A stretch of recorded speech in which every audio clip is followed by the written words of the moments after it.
Pinapatunayan ngayon ni Jaylen Brown na kaya niyang buhatin ang Boston Celtics kahit wala si Jason Tatum. Sa huling 7 laro, mala MVP performance ang ipinapakita ni Brown matapos mag-average ng mahigit 30 puntos kada laro.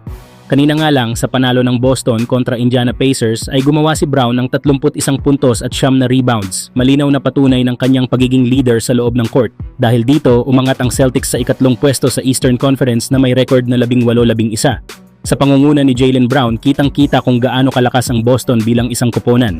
At kapag tuluyan nang bumalik sa dating kondisyon si Jason Tatum na unti-unti nang nakaka-recover, paniguradong balik title contender ang Celtics sa East. Kayo mga idol, ano ang masasabi nyo sa liderato at laro ngayon ni Jaylen Brown? Samantala, aliw na aliw ngayon ang NBA fans kay Jimmy Butler. Matapos mag-post ang Golden State Warriors ng panawagan para iboto siya bilang All-Star, agad itong sinagot ni Butler ng isang pabirong komento.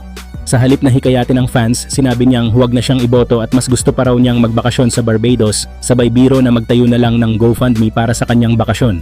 Kung ang ibang players ay todo kampanya at pangarap talagang makapasok sa All-Star Game, iba naman ang trip ni Jimmy Butler. Ipinakita niya na hindi siya naghahabol ng individual awards at mas pinapahalagahan niya ang pahinga at good vibes. Dahil dito, muling pinatunayan ni Butler kung bakit mahal siya ng fans. Natural, totoo, at sobrang aliw sa loob man o labas ng court.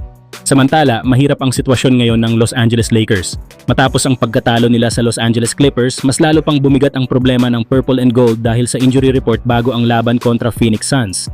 4 na player ang apektado. Out na sina Luka Doncic dahil sa lower left leg contusion, Rui Hachimura na may right groin soreness at Gabe Vincent na may lumbar back strain. Samantala, questionable naman si Austin Reeves dahil sa left calf strain. Ayon sa ulat, maingat lang ang Lakers kay Doncic kahit mukhang hindi naman seryoso ang injury nito. Malaking kawalan si Hachimura lalo na sa 3-point shooting habang ramdam din ang pagkawala ni Vincent bilang 3-and-D option sa second unit. Posibleng si Jake LaRavia ang muling tumuno sa pwesto ni Hachimura. May kaunting pag-asa naman ang Lakers dahil upgraded ang status ni Reeves na posibleng makabalik laban sa Suns. Habang ang isa pang good news lalaro na si DeAndre Ayton na wala sa huling 2 laro ng Lakers dahil sa elbow injury. Sa kabila ng lahat, ituring na must win ang laban na ito. Sa kawalan ni Doncic, aasahan ng Lakers si LeBron James na muling bumuhat sa koponan. Kailangan nilang magpakita ng consistency at tibay para muling makabalik sa tamang ritmo. Kayo mga idol, makakabangon kaya ang Lakers sa gitna ng injury woes nila? Samantala, may bad news sa Phoenix Suns. Muling tinamaan ng hamstring injury si Jalen Green at ayon sa team ay out pa ito ng 2 hanggang 3 linggo matapos makaranas ng panibagong setback. Kahit sinasabi ng head coach na maganda raw ang progreso, malinaw na hindi pa 100% ang kondisyon ni Green at nagdudulot ito ng pangamba sa Suns. Gayunman, kahanga-hanga ang simula ng Phoenix sa season.